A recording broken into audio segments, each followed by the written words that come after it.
Alright, tanpa berlama-lama langsung kita saksikan match kedua M4 World Championship. Malvinas Gaming versus MDS Esports. Yes, kita akan langsung lihat aja seperti apa dengan adanya Malvinas Gaming yang terkenal dengan metode pick off-nya. Apakah bakal coba untuk diamankan kali ini, karena dari segi hero-hero yang mereka bawa juga sangat oke. Tapi Fredrin ini berada di area jungler ya, ternyata mereka bawa ya. Iya. Oke.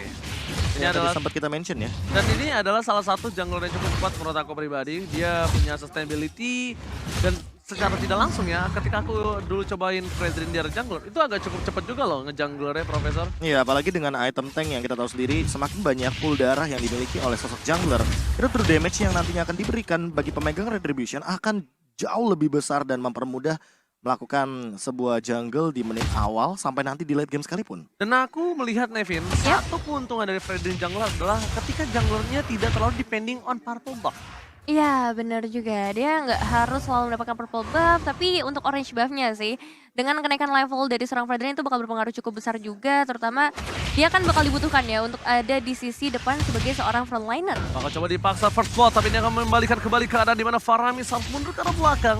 Tidak mau menggunakan flicker trigger, disiplin yang bagus banget menurut gue pribadi. Kenapa? Karena calculate damage yang diperhatikan oleh tim dari Vietnam ini sangat-sangat penting loh, Profesor KB. Tapi sayangnya drop of their top lane terambil dan harus mencoba mundur ke arah belakang ketika Link menghadapi Glue di early game.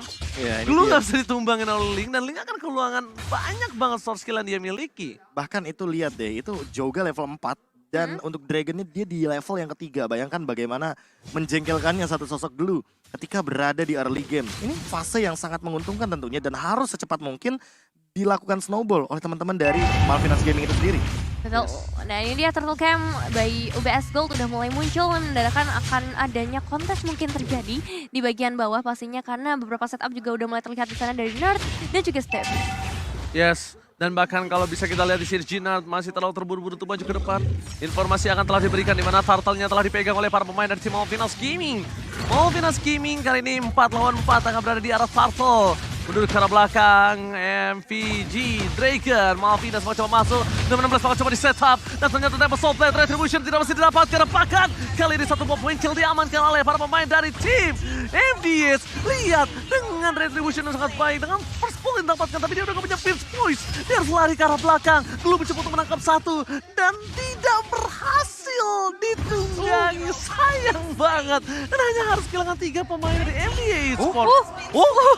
Satu lagi, serangan Nerd kali ini masih berhasil dari penjara yang dilakukan oleh seorang Dragon. Persembunyian yang bisa dibilang cukup sukses sejauh ini, tapi ya keuntungan sebenarnya besar banget ya di tangan teman-teman dari MDH untuk early game kali ini, yang notabene-nya mereka sangat amat di-press dari awal. Ya, bahkan tadi kalau teman-teman lihat Joga ada di level yang kelima, makanya Retribution-nya akan lebih on point dibandingkan kalau misalnya kita melihat bagaimana Retribution yang dimiliki oleh Prince Fran dan Jinard.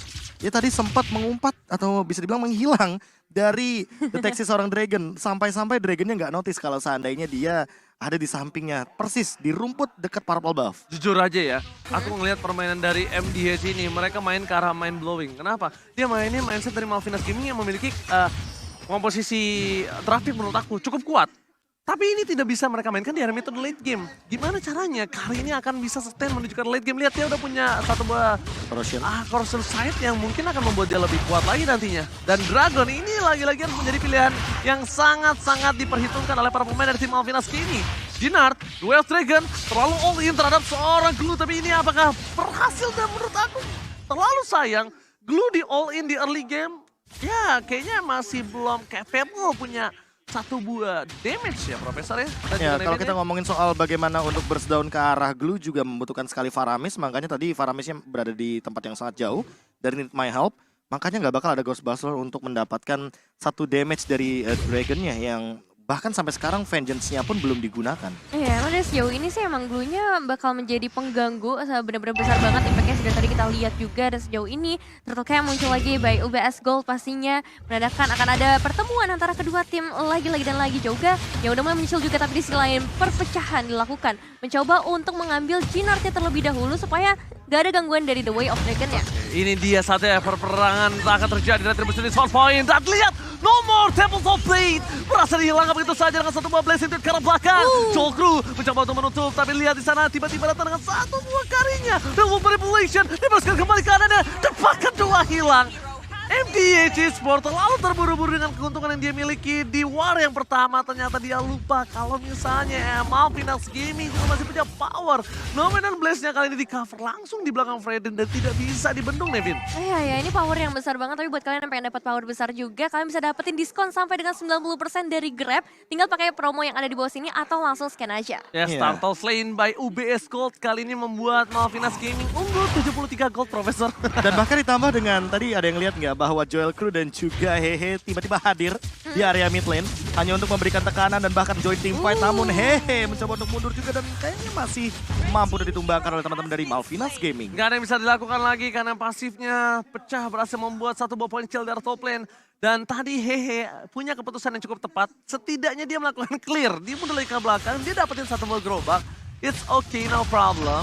Dan balik lagi, di sisi Malvinas Gaming, aku melihat mereka akan sangat bisa mengcover pergerakan dari seorang Kari. Lihat bahkan dua player udah menuju ke arah top lane yang sulit banget untuk dibendung dan Joga. Kalau misalnya Kari udah punya nanti Wind of Nature atau mungkin dia main ke arah Thunderbolt, itu udah nggak bisa di solo pick off sama seorang Joga loh.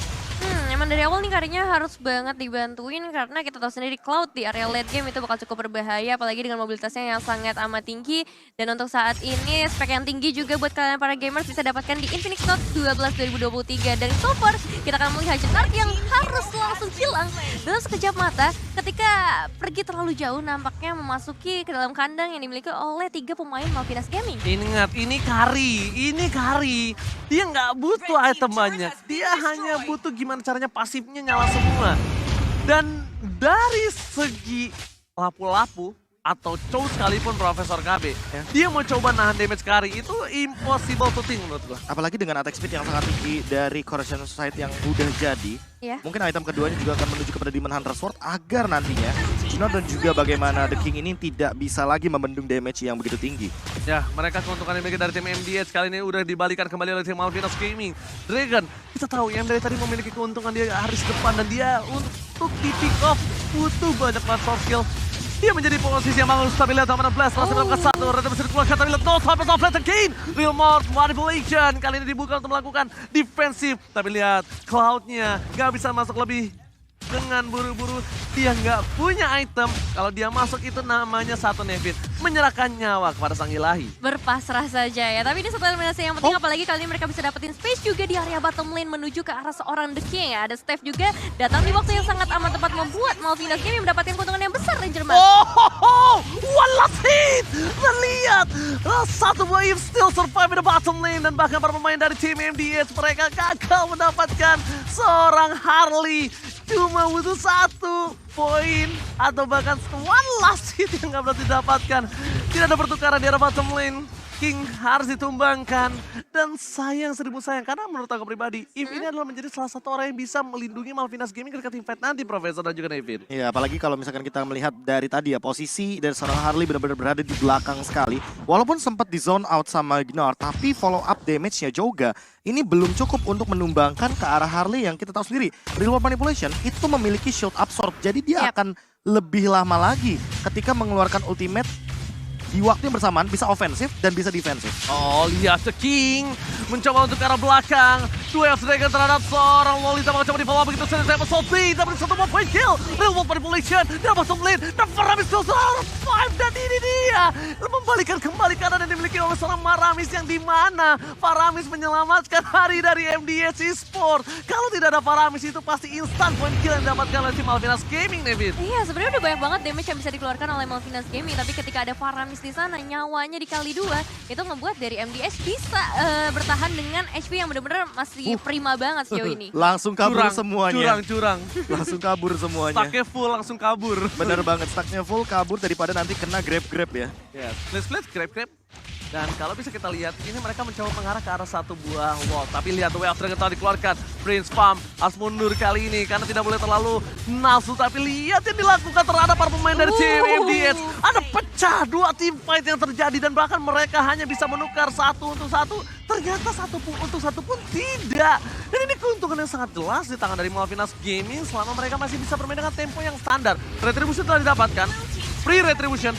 free Lord for Malvinas Gaming. Iya, dengan terpecahnya tadi dua fight yang ada, itu juga ngebuat Dragonnya bisa lebih enak buat melakukan zoning out, membuat dari MDH juga nggak bisa berbuat banyak, tapi mereka tetap harus melakukan trade sejauh ini, karena outer turret kemungkinan besar akan berhasil diruntuhkan, at least ada pertukaran ke bagian bottom outer turret. Ya, konsep permainan dari Malvinas Gaming adalah bermain front to back atau bermain mengincar dari depan menuju ke arah belakang. Sementara kebalikannya MDH Esports, mereka punya Hehe. Mereka punya Cloud yang artinya mereka bisa melakukan backstep dari belakang. Sayangnya, target utama dari Joel Crew sebagai carry yang harusnya tanker seperti Jinard atau bahkan The King malah jadi Cloud yang begitu tipis dan begitu squishy untuk ditumbangkan. Ya, dan diingat, carry tidak bisa ditutup dengan satu buah Wind of Nature. Ingat itu. Gak peduli Wind of Nature, tapi lihat dari Vinard.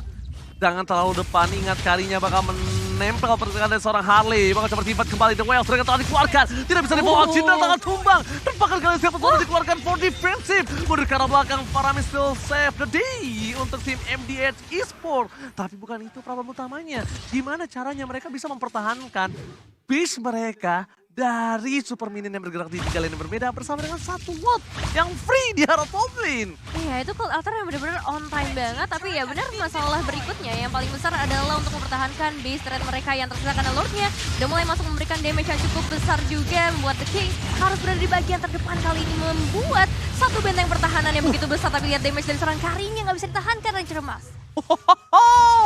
Damage yang gak bisa dibendung.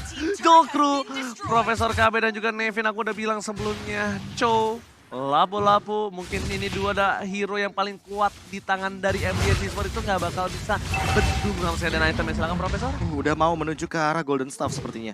Udah ada Wind of Nature juga untuk menahan Blazing Duet dari Hehe. Karena kita tahu sendiri dari tadi permainan Hehe mengincar ke arah belakang. Dua target dia, Harley dan juga Joel Crew. Tapi untuk sekarang udah menemukan jawabannya. Stilactite juga tetap ada di tangan dari Kari, seorang Joel Crew.